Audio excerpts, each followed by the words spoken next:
I gave my brother my organs before I turned 18. Last week, his girlfriend asked one question that made him lose everything. When I was 14, my brother mixed vodka with a handful of Tylenol because someone at a party told him it would get him drunker faster. The combination destroyed his liver in less than 48 hours. His skin turned yellow first, then his eyes. He started vomiting blood in the bathroom and couldn't stop shaking, and my parents rushed to the hospital. I remember sitting in the waiting room when my mom pulled me into the hallway and grabbed my hands. "Angelica, your brother needs part of your liver," she said. "You're the only match." My whole body went cold. "You want to cut me open?" "Livers grow back," she said quickly. "It's one surgery, that's it. You'd be saving his life." "I don't want to have surgery," I said. "I'm scared." Mom's grip tightened on my hands. "Your brother is dying, Angelica. Do you understand that? He's dying and you can save him. But I don't want them to cut into me. What if something goes wrong? What if I die?" "You won't die. The doctors said it's safe. They also said Jordan might not survive." "How is any of this safe?" Mom's face hardened. "Your brother is lying in that room fighting for his life because of a stupid mistake. One stupid mistake. And you're standing here worried about yourself?" I started crying. I couldn't help it. I was 14 years old and my mom was looking at me like I was a monster for not wanting someone to slice me open. "I'm not worried about myself," I said. "I'm just scared." "Then be scared and do it anyway," Mom said. "That's what family does." Dad walked over from Jordan's room. He took one look at my face and pulled me into a hug. "Hey, Angel," he said softly. "I know this is scary, but Jordan's running out of time. The transplant list is too long. He needs you." "Why can't you do it?" I asked. "Or Mom? We already got tested. We're not matches. It has to be you." I should have known. I should have known the second they pulled me into this hallway that I didn't really have a choice. This was how it always worked in my family. Jordan needed something, and I was expected to provide it. When Jordan wanted my birthday party moved so it wouldn't conflict with his soccer tournament, we moved it. When Jordan got caught cheating on a test and needed someone to say they gave him the answers, my parents looked at me. I always came second. That was just how it was. "What about swimming?" I asked quietly. "I have state championships next month. Coach said scouts might be there. College scouts. She said if I swim like I did at regionals, I could get recruited early. She said I have real talent, and this is my chance to prove it." Mom made a sound in her throat. "Swimming? Your brother might die and you're worried about swimming?" "Rena," Dad said. He looked at me with tired eyes. "The doctor said you'd need about 6 weeks to recover. You might miss this year's championships, but there's always next year. One surgery and this is all over. Your brother gets better. You heal up. Everything goes back to normal. We'll never ask you to do anything like this again." I wanted to believe him. I wanted to believe this was a one-time thing, that I could save my brother and go back to my normal life and never think about this again. "You promise?" I asked. "Just this once?" Dad pulled me into a hug. "I promise, sweetheart. It only has to happen once." Mom stepped closer and put her hand on my back. Her voice softened for the first time since this conversation started. "You're our angel, Angelica. You were sent to us to save this family. That's why we named you what we did." I didn't know what to say to that. I didn't feel like an angel. I just felt scared. But Jordan was dying. My big brother who taught me to swim in our backyard pool when I was 5, who carried me on his shoulders at concerts so I could see the stage, who told me I was going to be an Olympic swimmer someday, and he'd be in the front row cheering louder than anyone. He wasn't perfect. He got more than me, and he knew it, and sometimes he rubbed it in. But he was still my brother. I couldn't let him die. Not when I had the power to save him. "Okay," I said. The word came out small and shaky. "I'll do it." Mom's whole body relaxed. Dad squeezed me tighter. "Thank you, Angel," he whispered into my hair. "Thank you so much. You're saving our family." The next few hours were a blur of doctors and consent forms and nurses explaining things I didn't understand. They kept talking about percentages and recovery times and possible complications, but all I could focus on was the fear pounding in my chest. Before they wheeled me into surgery, my dad held my hand and said, "We love you so much, Angelica. We'll be right here when you wake up. You and Jordan are both going to be fine." Mom kissed my forehead. "You're so brave," she said. "Your brother is so lucky to have you." I wanted to say something back, but the anesthesia was already pulling me under. The last thing I remember thinking was that this was the hardest thing I'd ever do, that nothing in my life would ever be this scary again. I was wrong. This was just the beginning. Title: My brother called me his spare parts. I satisficed him twice before I satisficed the entire family. Voice: woman. Text: recovery was supposed to take 6 weeks. It took 8. The incision got infected during week 3, and I spent 4 extra days in the hospital hooked up to IV antibiotics, while my parents split their time between my room and Jordan's. Except they didn't really split it. They'd pop in to check on me for maybe 10 minutes, ask how I was feeling, tell me I was being so brave, and then disappear back to Jordan's side for hours. I'd hear them laughing down the hall. I'd hear Jordan's friends coming to visit with balloons and cards and stuffed animals. My swim team sent me one card. Coach signed it, "Get well soon, see you at the pool." That was it. The state championships happened while I was still in my hospital bed. I watched them on my phone with the volume turned low so I wouldn't bother anyone. My teammate Becca won the 200 freestyle, the event I'd been training for all year. The event coach said I had the best shot at. I watched Becca stand on that podium with her gold medal, and I watched the scouts in the stands taking notes, and I knew I'd just lost something I was never getting back. Becca's face was all over the local sports news the next day. Rising star catches attention of college scouts. That was supposed to be me. That was supposed to be my headline. But instead, I was lying in a hospital bed with staples in my stomach because my brother decided to play chemistry experiment with alcohol and painkillers. When I finally got discharged, Coach came to visit me at home. She sat on the edge of my bed and told me not to worry. "You'll come back stronger," she said. "Athletes recover from setbacks all the time. Next year's championships will be your year." I wanted to believe her. I really did.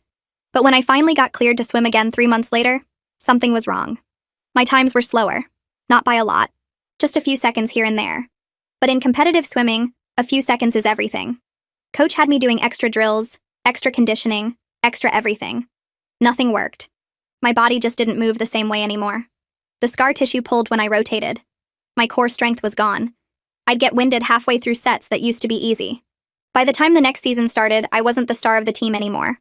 I wasn't even in the top 3. The scouts who'd been watching me before had moved on to other swimmers. Coach stopped talking about college recruitment. She stopped talking about the Olympics. She just patted my shoulder and said, "You're doing great, Angelica. Keep working hard." But I could see it in her eyes. She didn't believe in me anymore. Nobody did. Meanwhile, Jordan was thriving. His recovery was textbook perfect. Within 4 months, he was back to his normal life like nothing had ever happened. Back to his friends, back to his parties, back to everything. I found out he was drinking again 6 months after the surgery. I was doing homework in my room when I heard him stumble up the stairs at 2 a.m. I opened my door, and there he was, leaning against the wall, reeking of beer. "What are you doing?" I asked him. He laughed. "Relax, little sis. I'm fine. You almost died because of drinking. The doctor said you can't do this anymore. Your liver can't handle it." He rolled his eyes at me. Actually rolled his eyes, like I was being dramatic. "The doctor said I need to be careful. I'm being careful. A few beers isn't going to kill me. Jordan, I gave you part of my liver. Do you understand that? I let them cut me open so you could live, and you're just going to destroy it again?" He pushed himself off the wall and looked at me with this expression I'd never seen before. This casual cruelty that made me take a step back. "So what if I do?" he said. "Livers regenerate. That's what they told you, right? That's the whole point. What's that supposed to mean?" He smiled. Not a nice smile. A smile that said he knew something I didn't. "It means if I mess up again, Mom and Dad will just make you fix it. That's literally your job, Angelica. You're the spare parts. You're the backup plan. That's why they had you." The words hit me like a punch to the chest. That's not true. Sure it is. Why do you think they named you Angel? You're supposed to save me. That's your whole purpose. So stop worrying about what I do with my body because we both know you'll be there to fix it when I need you. He pushed past me into his room and slammed the door. I stood in the hallway for a long time trying to convince myself he was just drunk. Just being mean because he was wasted. He didn't really believe what he said. He couldn't. The next morning, I told my parents what happened. I told them Jordan was drinking again. I told them what he said about me being the backup plan. Mom sighed like I was exhausting her. "Angelica, your brother has been through a lot. He's allowed to blow off some steam." "He's not blowing off steam. He's destroying the liver I gave him." Dad put his hand on my shoulder. "Jordan knows his limits. He's not going to do anything stupid. And you need to stop being so dramatic about this. The doctor said he could have an occasional drink as long as he's careful. He wasn't careful. He was wasted. One night doesn't mean anything. Let it go." I couldn't believe what I was hearing. What about what he said? About me being the spare parts? Mom's expression hardened. He was drunk. He didn't mean it. And honestly, Angelica, this victim mentality isn't attractive. You did a wonderful thing for your brother. Be proud of that instead of holding it over everyone's heads. I opened my mouth to argue, but the look on her face stopped me. It was the same look she'd given me in the hospital hallway.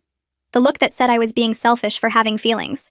The look that said my only job was to sacrifice and smile.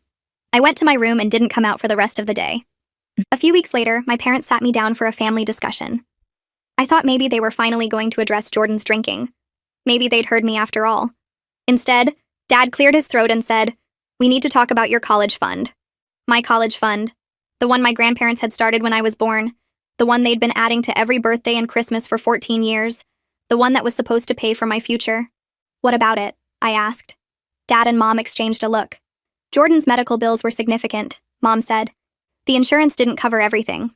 We had to make some difficult decisions." I felt the blood drain from my face. "What kind of decisions?" "We used your college fund to cover the remaining costs." The room tilted. "You took my college money? For his bills?" "It was necessary," Dad said. "Jordan needed specialized care. The alternative was letting him suffer. But that was my money. Grandma and Grandpa gave that to me." "They gave it to us to hold for you," Mom corrected. "And we made a judgment call. When you're older, you'll understand that sometimes parents have to make hard choices." "What about Jordan's college fund?" I asked. "Did you use that too?" Silence. Mom looked at the floor. Dad looked at the wall. Neither of them looked at me. "Jordan's fund is for Jordan," Mom finally said. "He's going to need it when he applies to schools. You know how competitive it is out there. So he gets to keep his money, but I have to lose mine? Because of bills from his mistake?" "It wasn't a mistake," Dad said sharply. "It was an accident. And we're not going to punish Jordan for something he didn't mean to do." "But you'll punish me for it? I'm the one who gave him my liver and I'm the one who loses everything?" Mom stood up. "This conversation is over. The decision has been made. If you want to go to college, you'll do what everyone else does and apply for scholarships. You're a smart girl. You'll figure it out." She walked out of the room. Dad followed her. I sat on the couch alone, trying to understand what had just happened. My swimming career was gone. My college fund was gone. My brother was back to drinking like nothing had changed. And my parents thought I was being dramatic for being upset about any of it. I was 15 years old, and I was already learning the most important lesson of my life. In this family, I didn't exist as a person. I existed as a resource. And resources don't get to have feelings. Jordan told me to my face that my body is his backup plan. He's not scared. He's not grateful. He's already treating the liver I gave him like it's disposable because he knows there's more where that came from. My parents won't stop him. They'll just come back to me with the same speech about family and sacrifice and being their angel. The only question is how long until his liver fails again. Based on how much he's drinking, I'd give it a few years. And when it does, I already know whose door they'll knock on first. 3 years passed. I turned 17. Jordan turned 20. In those 3 years, I watched my brother systematically destroy everything I'd given him. He didn't just drink occasionally like my parents claimed. He drank constantly. Parties every weekend. Beer in the fridge that he barely tried to hide. Bottles of vodka in his room that my parents pretended not to see. Twice I found him passed out on the bathroom floor. Both times my parents blamed stress. "He's in college now," Mom said. "Everyone drinks in college. He's just being a normal young adult." Normal young adults didn't almost die from liver failure at 17. Normal young adults didn't have their sister's organs inside them. But I'd stopped trying to argue. Every time I brought up Jordan's drinking, my parents looked at me like I was jealous. Like I was trying to sabotage my brother instead of save him. So I focused on my own life. I joined every club I could find. Student council, debate team, academic decathlon. If I couldn't get recruited for swimming, I'd make myself impressive some other way. I applied for scholarships obsessively. Need-based, merit-based, essay contests, anything. I worked a part-time job at a coffee shop to save money for college applications. I was determined to build a future for myself, even if my family had already decided I didn't deserve one. And then my parents showed up at my school. It was a Tuesday afternoon. I was in the library working on a scholarship application when the vice principal came to get me. "Your parents are in the office," she said. "They say it's a family emergency." I knew. Before she even finished the sentence, I knew. I walked to the front office on legs that felt like they belonged to someone else. Mom was sitting in one of the plastic chairs with her face in her hands. Dad was pacing by the window. They both looked up when I walked in. "It's Jordan," Dad said. "His liver is failing again." I stood in the doorway and waited to feel something. Surprise, sadness, fear. But all I felt was tired. I was so tired. "The doctor said the damage is extensive," Mom continued. Her voice was shaking. "Apparently he's been drinking more than we realized. Much more. His liver can't keep up anymore." "I told you," I said quietly. "For 3 years I told you he was drinking too much and you said I was being dramatic." "This isn't the time for I told you so," Dad snapped. "Your brother is in the hospital. He might die. He might die because you let him drink himself to death after I gave him part of my liver." Mom stood up. Her eyes were red, but her jaw was set. "We need you to do it again." "No." The word came out before I could stop it. Clear and firm and final. Both my parents stared at me like I'd spoken a foreign language. "No?" Mom repeated. "Angelica, your brother is dying." "I know, and I'm sorry, but I can't do this again." Dad stepped toward me. "Can't or won't?" "Both. You promised me it would only happen once. You looked me in the eyes and promised." "Circumstances changed," Dad said. "Sometimes promises have to be broken when lives are at stake. His life is at stake because of choices he made. Because you let him make those choices. Because every time I tried to warn you, you told me to shut up and stop being jealous." Mom's face twisted. "So you're going to let your brother die to prove a point?" "I'm not letting him die. I'm just not killing myself to save him again." "Killing yourself?" Dad laughed, but there was no humor in it. "Don't be dramatic. You survived the first surgery just fine." "I didn't survive fine. I was in the hospital for 8 weeks. I got an infection. I lost my swimming career. I lost my college fund. I lost 3 years of my life recovering from what you asked me to do." "And your brother would have lost his actual life if you hadn't done it?" Mom shot back. "That's the trade. That's what family means." I looked at my mother. At the woman who was supposed to love me unconditionally.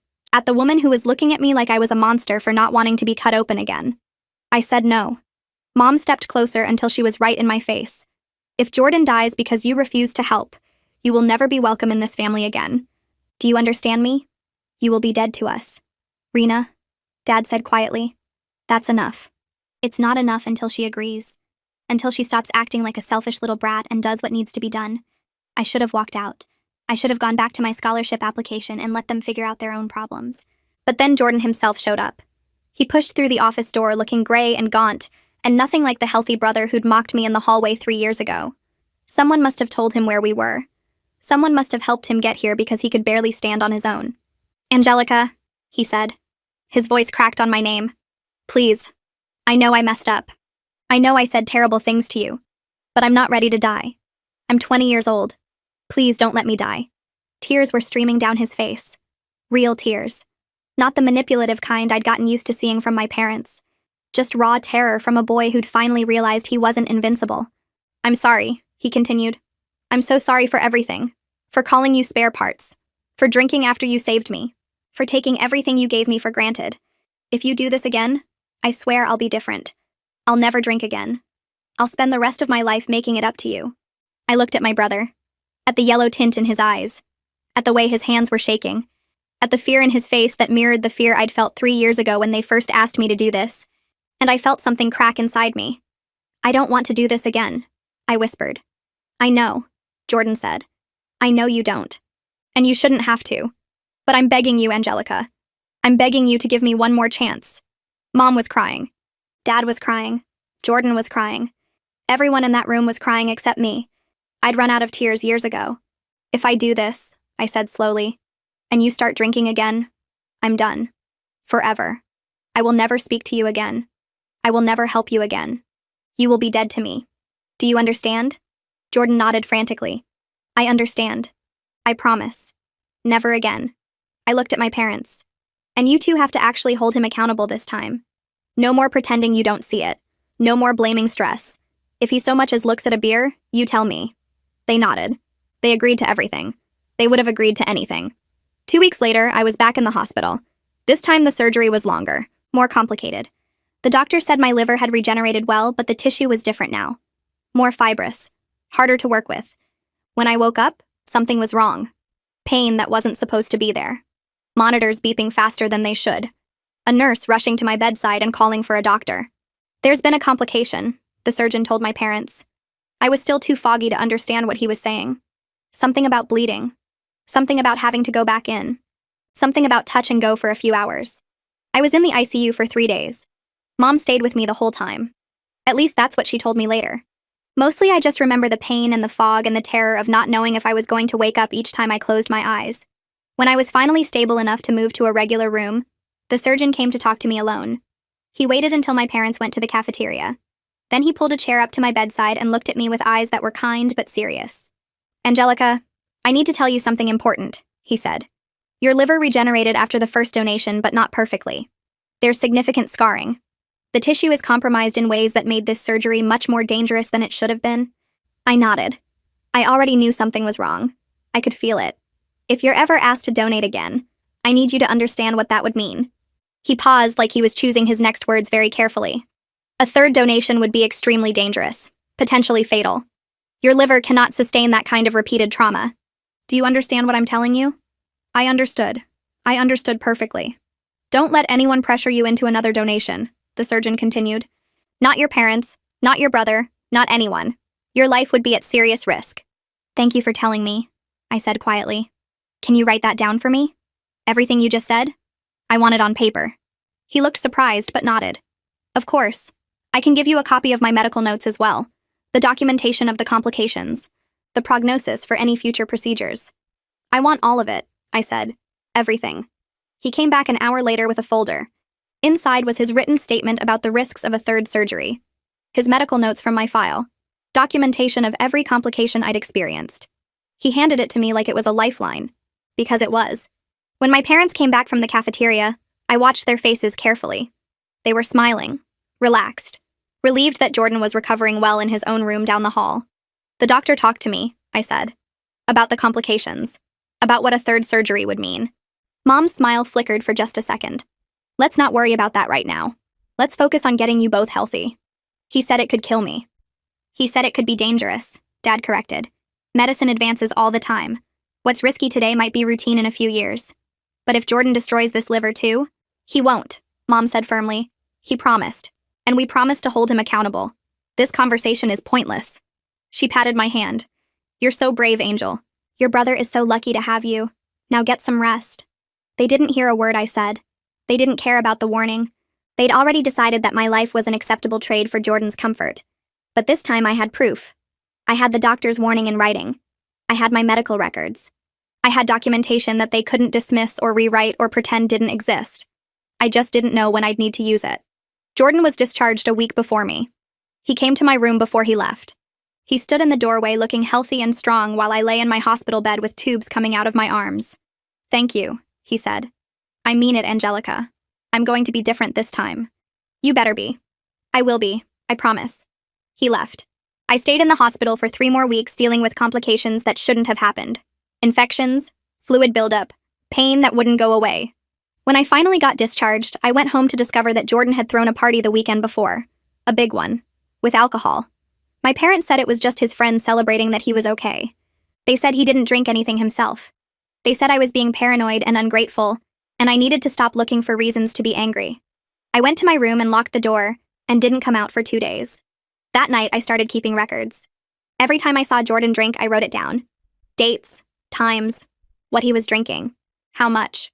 I took photos on my phone when he wasn't looking, screenshots of his social media posts at bars and parties. I saved the doctor's folder in a locked drawer where no one could find it. I collected evidence like a detective building a case because I knew this wasn't over. I knew they'd come for me again. And when they did, I was going to be ready. The doctor told me a third surgery could kill me. My parents nodded and changed the subject. They've already decided my life is an acceptable trade for Jordan's comfort. But this time, I'm not a scared 14-year-old with no power. I have the doctor's warning in writing. I have 4 years of evidence documenting every broken promise. I'm not going to wait for them to harvest me again. When this family comes for my body one more time, I'm going to burn the whole thing down, and they're going to watch. 4 more years passed. I turned 21. Jordan turned 24. In those 4 years, I did everything I could to build a life away from my family. I got into a state school on a partial scholarship and worked 2 jobs to cover the rest. I majored in accounting because it was practical, and because the idea of being financially independent from my parents felt like freedom. I kept my distance. I came home for Christmas and maybe one other holiday each year. I called my parents once a week and kept the conversations short. Jordan and I barely spoke. I didn't trust him and he knew it. Every time I saw him, I watched for signs. Bloodshot eyes, shaky hands, the smell of alcohol on his breath. Sometimes I found them. Sometimes I didn't. But I always looked. And I always documented. 4 years of evidence saved in a folder on my laptop and backed up to 3 different places. Photos, screenshots, dates, and times. A timeline of every broken promise my brother had made while my parents looked the other way. The doctor's warning from the hospital, now laminated and stored in a fireproof safe I bought with my own money. I knew exactly what I was building. I just needed the right moment to use it. My parents had told the extended family a completely different story than what I'd lived through. According to them, Jordan had one health scare 7 years ago and recovered beautifully.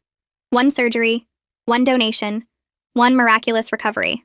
They never mentioned the second surgery, never mentioned the complications, never mentioned that their daughter almost died on an operating table at 17.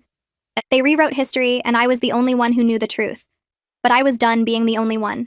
Then the invitation came. Jordan's 24th birthday party. A big celebration at my parents' house. The whole extended family would be there. Aunts, uncles, cousins I hadn't seen in years. Jordan's new girlfriend would be there too. Lindsay. He'd been dating her for 6 months, and according to my mother, she was the one. She came from money. She had a good job. She thought Jordan was perfect. She had no idea who she was really dating. Everyone gathering to celebrate the miracle child who'd survived one liver failure. My first instinct was to say no. I had finals coming up. I had work. I had 100 excuses ready. But then I saw the guest list and realized something. Every person my parents had lied to would be in one room. My grandparents who'd given me a college fund that got stolen. My aunts and uncles who'd been told the sanitized version of events.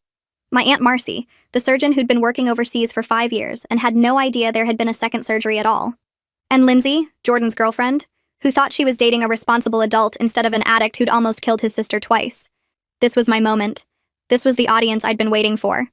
I called my Aunt Marcy 2 weeks before the party. "Angelica, is everything okay? I need to ask you something," I said. "How much do you know about Jordan's liver problems?" Silence on the other end. "I know he had a health scare when he was 17, Marcy said slowly. "Your mother said you donated liver tissue to save him. She said it was a one-time thing and everyone recovered beautifully. That's not the whole story. There was a second surgery when I was 17. The complications almost killed me. And the doctor told me a third donation would be fatal. I have it in writing." "What?" "Mom and Dad have been lying to everyone for 7 years. I have proof. Medical records, photos, a timeline of every time Jordan's been drinking. Everything." Marcy was quiet for a long moment. "Why are you telling me this now?" "Because I'm done being the family secret. At Jordan's birthday party, I'm going to show everyone the truth. I'm going to show them the scars. I'm going to show them the evidence. And I'm going to make sure everyone in that room knows exactly what Mom and Dad have been hiding. Angelica, that's going to cause a huge scene." "Good. I want a huge scene. I want everyone to see." Another pause. Then Marcy's voice came back different. Harder. "What do you need from me?" "I need you to be there. I need a surgeon in the room who can confirm what I'm saying is medically accurate. I need someone with authority to back me up when Mom and Dad try to minimize everything." "I'll be there," Marcy said. "But Angelica, you're the one who has to do this. You're the one who has to stand up and tell them. I can confirm facts, but this is your story. You have to be the one to tell it." "I know," I said. "I've been waiting 7 years to tell it." We made a plan. The party was on a Saturday in late April. I drove up the night before and stayed in my childhood bedroom that still had posters of Olympic swimmers on the walls, remnants of a dream that died on an operating table 7 years ago. I barely slept. I went over everything in my head. The folder with all my evidence, already in my car. The photos on my phone, organized by date. The laminated copy of the doctor's warning in my purse. The speech I'd been rehearsing for weeks. This time, I was in control. The morning of the party, I helped my mom set up decorations, balloons, streamers, a giant banner that said, "Happy 24th birthday, Jordan." She chattered about the caterer and the playlist and how excited everyone was to see Jordan doing so well. "He's really turned his life around," she said while arranging flowers. "He's been so responsible, so mature. I'm so proud of him." I nodded and kept hanging streamers. I thought about the photos on my phone from last month. Jordan at a bar with his friends. Jordan doing shots at a club. Jordan so drunk he could barely stand. Responsible, mature, right. "He's been talking about proposing to Lindsay," Mom continued. "Can you imagine? Jordan getting married. She's such a lovely girl. Comes from a good family. They're going to have beautiful children." I thought about Lindsay. About how she had no idea what she was getting into. About how my parents had probably already told her the one surgery version of events. About how she'd find out the truth tonight along with everyone else. "That's great, Mom," I said. "I'm happy for him." Guests started arriving around 3. Aunts and uncles I barely recognized. Cousins who'd grown up since I last saw them. And Lindsay, Jordan's girlfriend, looking perfect in a yellow sundress with a smile that said she thought she'd won the lottery with my brother. Everyone hugging and laughing and telling stories about Jordan, the golden child, the miracle boy, the one who'd survived against all odds. Nobody mentioned how he survived. Nobody mentioned the 2 surgeries. Nobody mentioned me.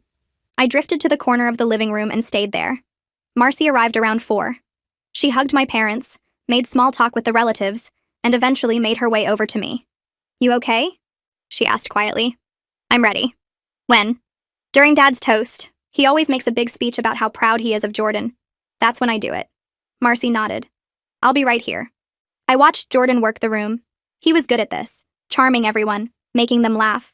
Lindsay was glued to his side, looking at him like he was some kind of hero, accepting compliments and congratulations like he deserved them, like he'd done something impressive just by staying alive. He was also drinking. Not beer, whiskey, glass after glass from the bar my parents had set up in the corner. I watched him refill his drink 3 times in the first hour. Nobody else seemed to notice. Or maybe they noticed and didn't care. I pulled out my phone and took a photo. Discreetly. Just another piece of evidence. One more nail in the coffin. When his glass was empty again, he caught my eye across the room and smiled. Raised his glass in a mock toast. Mouthed the words, "Cheers, sis." Then he turned back to Lindsay and laughed at something she said. My father clinked his glass with a fork.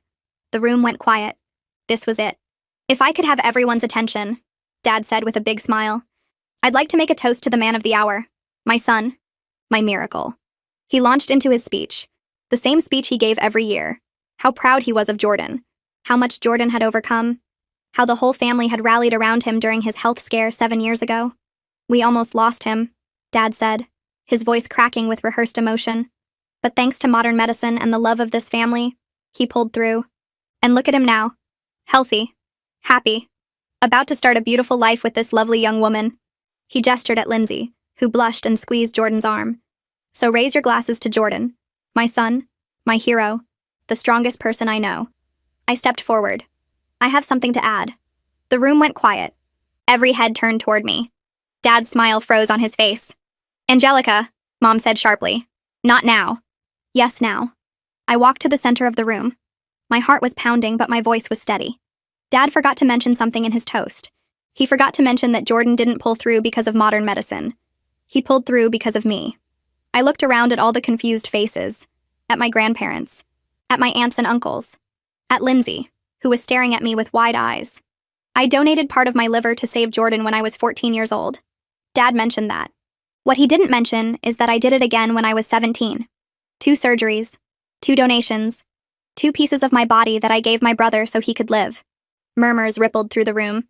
My grandmother put her hand over her heart. 2 surgeries? Uncle Robert asked. We only heard about 1. That's because Mom and Dad lied to you. Jordan stepped forward. His face was flushed from the whiskey, but his voice was steady. Controlled. The charm was still there, just turned in a different direction now. Okay, hold on. He held up his hands like he was calming a crowd. Let's not blow this out of proportion. Yes, there were 2 surgeries, but the second one was minor. A small complication from the first procedure. It wasn't some big dramatic thing. He looked around the room with a practiced smile. My sister has always been a little dramatic. You all know how she gets. Remember when she used to cry about missing swim practice? Same energy. A few relatives chuckled nervously. I could see them wanting to believe him, wanting this to be a misunderstanding instead of a catastrophe. Show them then. I lifted my shirt. Not all the way. Just enough to show the scars. 2 of them. Running across my abdomen in parallel lines that no minor procedure would ever leave. The room went silent. Does that look minor to you? I turned slowly so everyone could see. My grandmother gasped. Uncle Robert's wife covered her mouth. Lindsay's face went pale. Jordan's smile flickered. Scars always look worse than they are.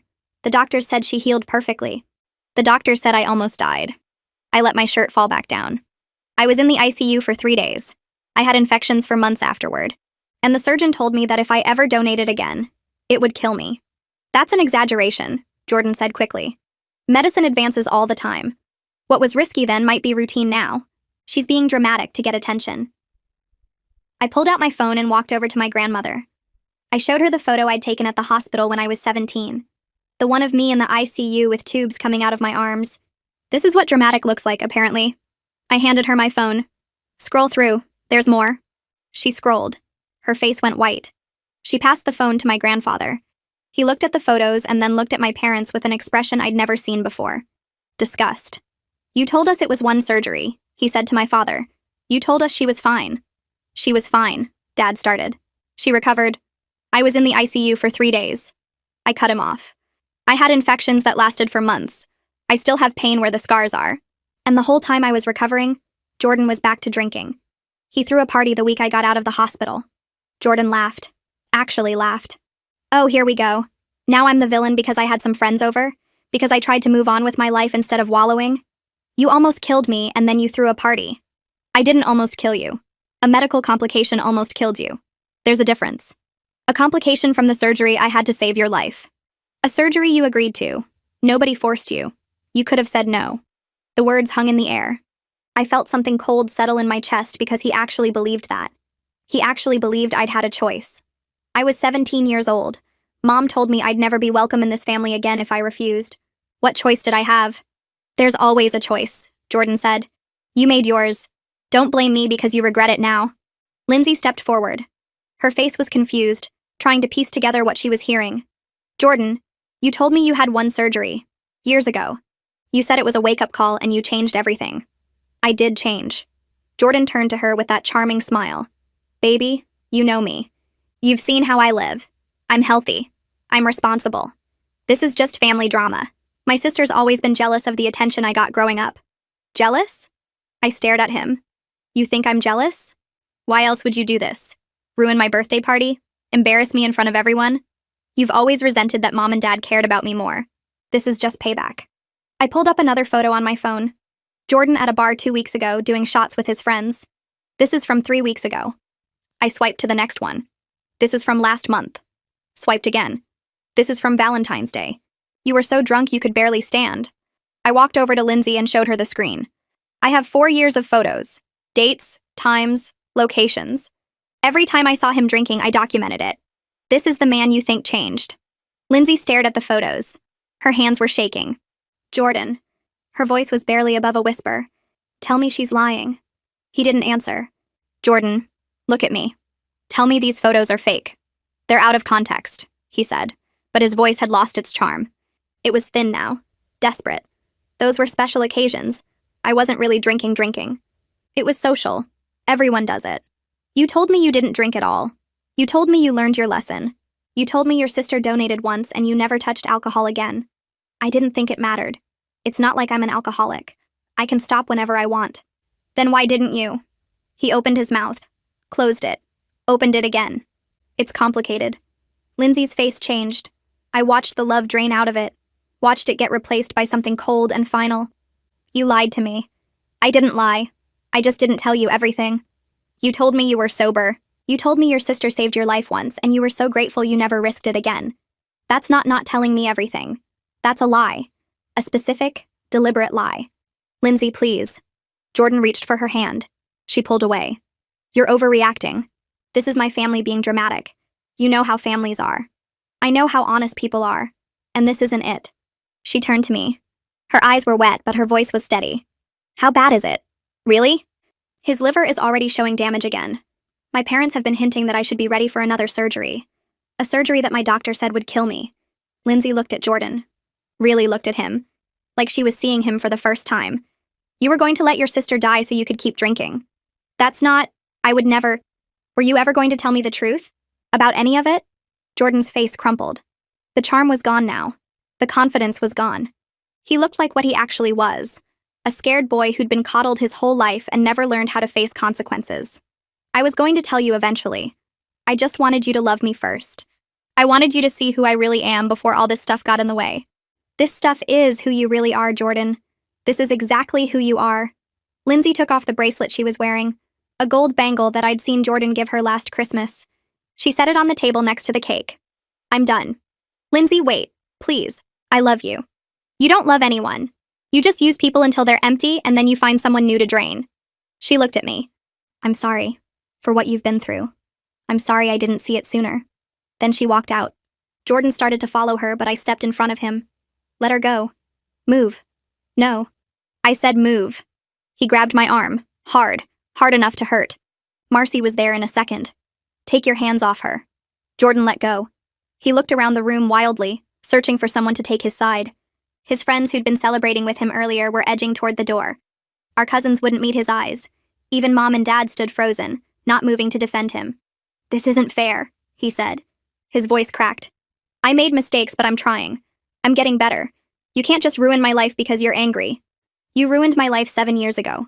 You called me spare parts. You said Mom and Dad only had me so I could save you. You treated my body like a supply closet you could raid whenever you needed something. I was young. I was stupid. People change. You haven't changed. You're still drinking. You're still lying. The only thing that's changed is that now everyone knows. I reached into my purse and pulled out the laminated document. The doctor's warning from 7 years ago. This is a letter from my surgeon after the second donation. It says that a third surgery would be extremely dangerous, potentially fatal. My liver cannot sustain that kind of repeated trauma. I walked over to my parents and held it up in front of their faces. You read this letter. The doctor gave you a copy. You knew that asking me to donate again would kill me. And last month, when Jordan told you his liver was starting to fail again, what did you do? Mom's face went gray. You started hinting that I should be there for him. You started talking about how family means sacrifice. You started laying the groundwork to ask me to die so Jordan could keep drinking. That's not what we were doing, Dad said weakly.